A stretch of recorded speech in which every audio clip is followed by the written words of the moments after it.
Hey, assalamu alaikum, Saad. Walaikum Hey, this topic is something that a lot of individuals going through, especially by middle school, high school, hormones change, feelings happen, you look at someone, it's just there. And this question about dating, when we wrote the book War Within the Hearts, it was really about a lot of the stuff that maybe we all went through, right? The challenges that you have. And then, kids are like, wait a minute, you thought the same thing? Like, we all go through it, right? So I want everyone to realize this is something that happens. So this question of dating. But now dating is becoming a unique situation. When we thought dating, like, okay, that means you're kind of, after school, you might be walking together, or maybe go get something, eat together, or, go to 7-Eleven together, right? But now there's forms. So I'm kind of break this down. One is like, hey, you might have some people just talking online, like back and forth. Maybe from the same community, maybe not from the same community, but that's just one. Just maybe kind of talking, joking, maybe a little flirty here and there, right? Yeah. So that's one group. And you have another group of like, okay, hey, you know what? We're talking, we're a group, we're hanging out, but it's in a group. Yeah. There's just a bunch of people, guys and girls. We're just hanging out, and we're just kind of doing, it's just Muslim, or Muslim, non-Muslim. So I want to break that. I think you should break that down too. Then you got the third, where like, okay, well, just maybe they weren't talking, maybe they were in groups, but now they're like, let's hang out together, right? So let's take all three, right? Because sometimes, I've realized, shaytan plays in our minds like, we're just in a group, this is okay. So thought, let's kind of take this, kind of break it down into small portions, and then inshallah ta'ala, go from there. Okay, bismillah.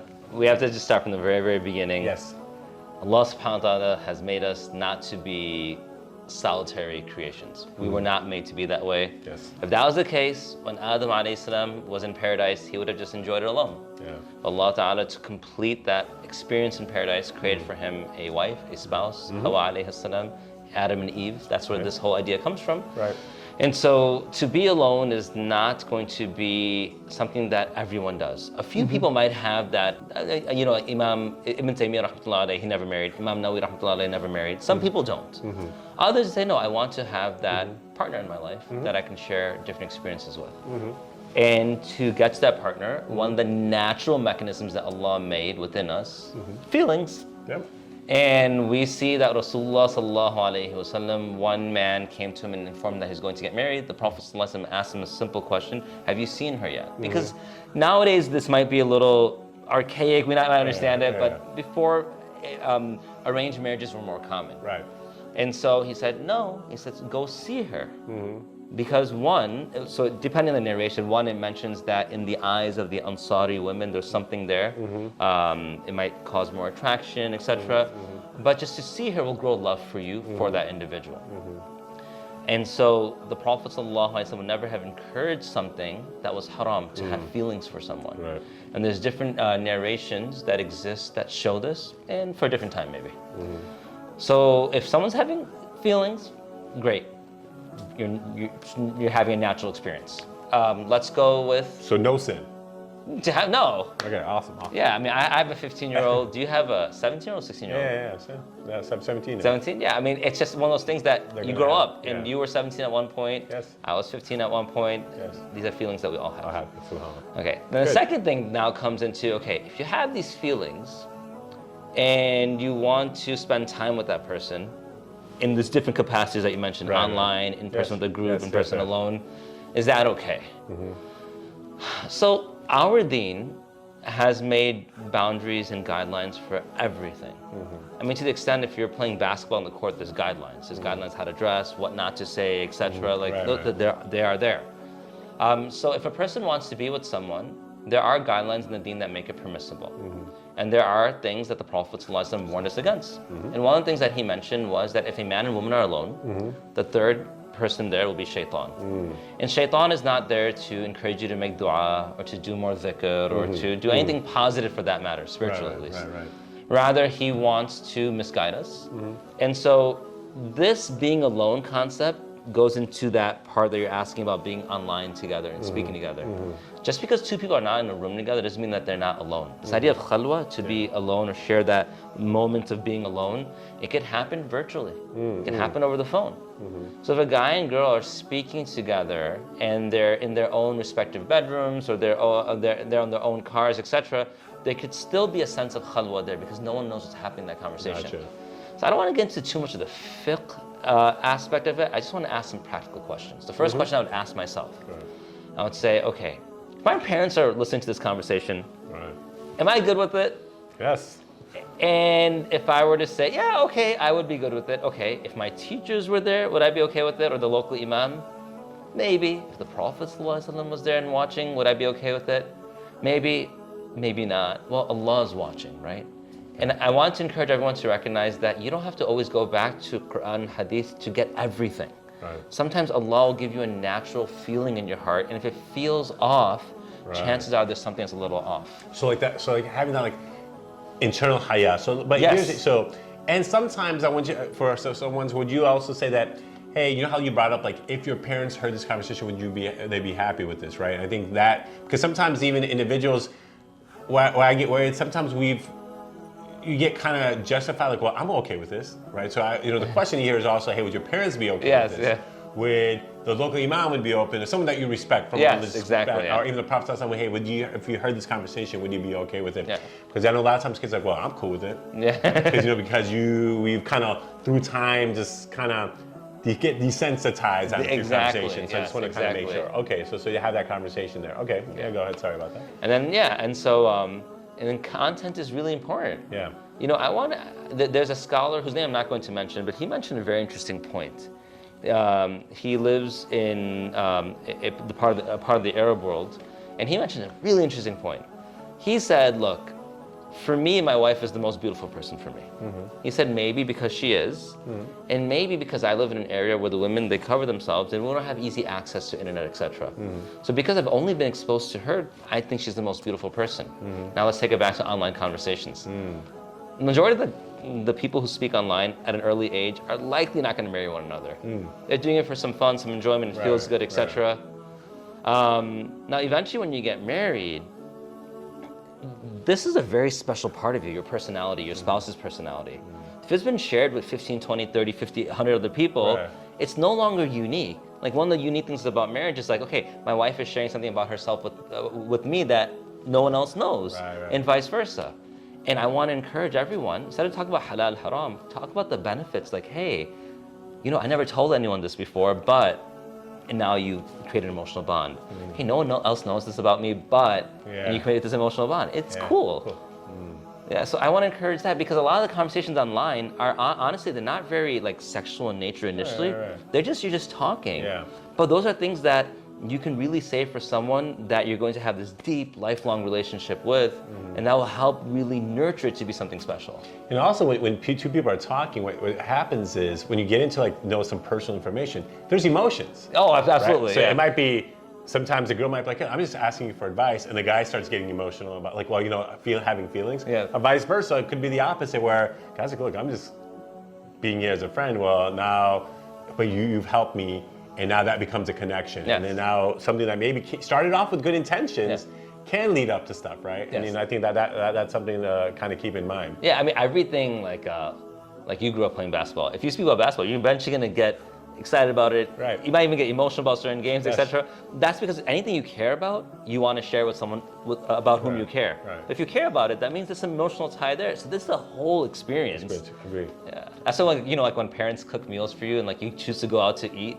It hurts so much because this is a whole experience. Like I thought of what you wanted. I sacrificed my day. I put all my blood and sweat, not literally, into that food, etc. And you chose to go eat somewhere else. There's a lot of emotion that goes with things.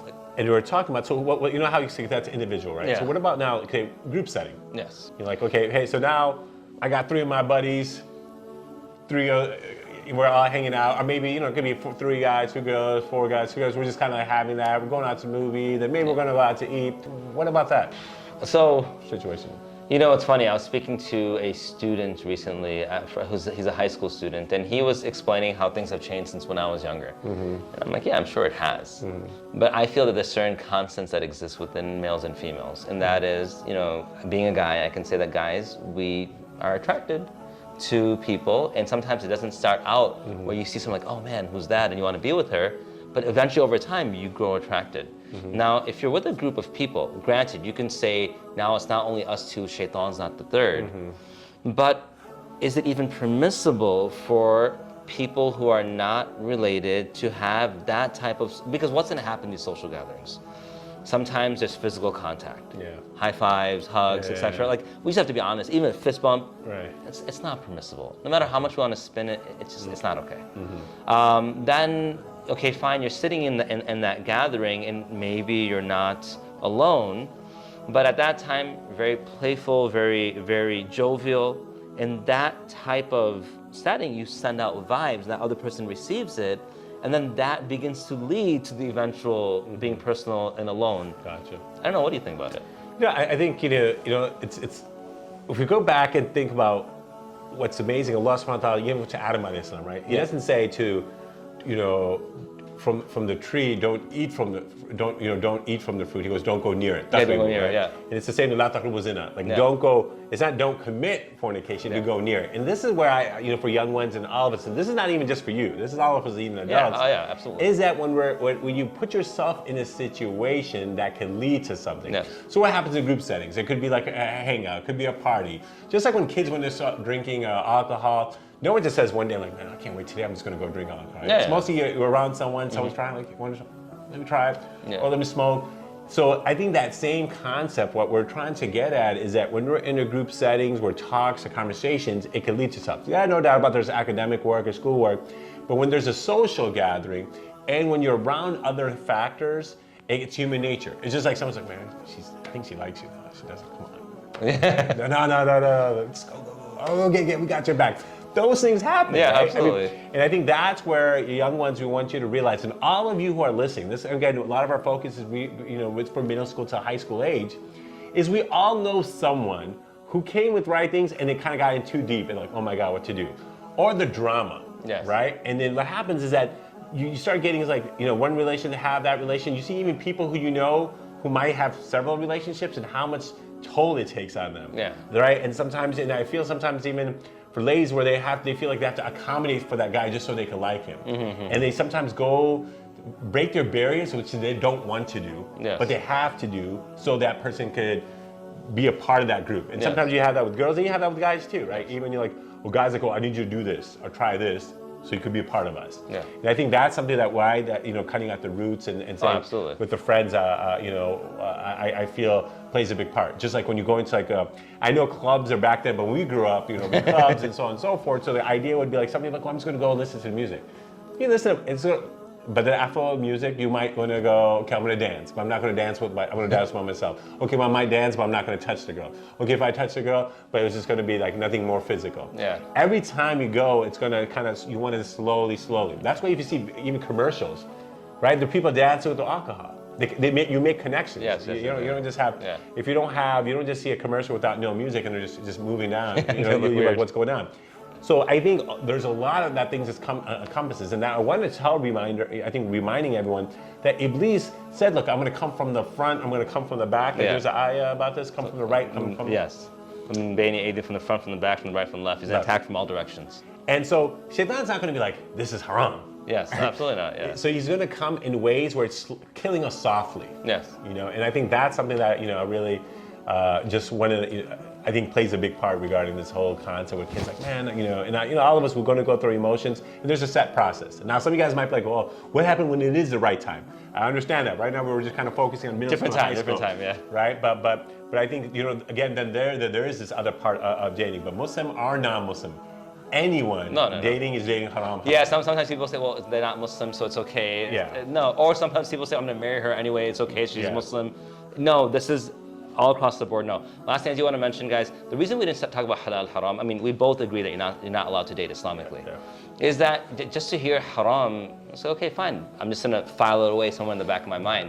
Trying to give you some of the wisdoms as to why it's better to stay away. Always remember ideas like the first person you share things with, be it physical, be it social, personality-based, etc. That's something that's you're going to cherish the rest of your life. Don't lose that on someone that you are not going to be with in a halal setting, because some people say, well, I'm going to be with her anyway, so I'll share it now. Right. And the second thing, how would you feel if you eventually marry a wife or a husband for the sisters, and that person shared about themselves with someone else and you found out? I would be devastated, like, you shared that with someone else. And so we get, Allah is very fair. If you're staying pure the entire time, He's going to help provide you, inshallah, someone very pure. Last thing is that, shaytan, he operates in different capacities. When you're alone, some capacities. When you're away from, with people in a different capacity. Learn to recognize that, hey, if my parents wouldn't be happy with this, if Allah wouldn't be happy with this, I shouldn't be happy with this. Even though I'm cool with it, it's probably been desensitized. I should sort of begin to fix myself and have faith. You're staying away from these things, Allah will reward you later, in this world and the hereafter. He's going to give you something better in return. And when you have that faith, then you'll see a lot of these things come to fruition. Inshallah. Jazakallah khair. Oh, yeah, no problem.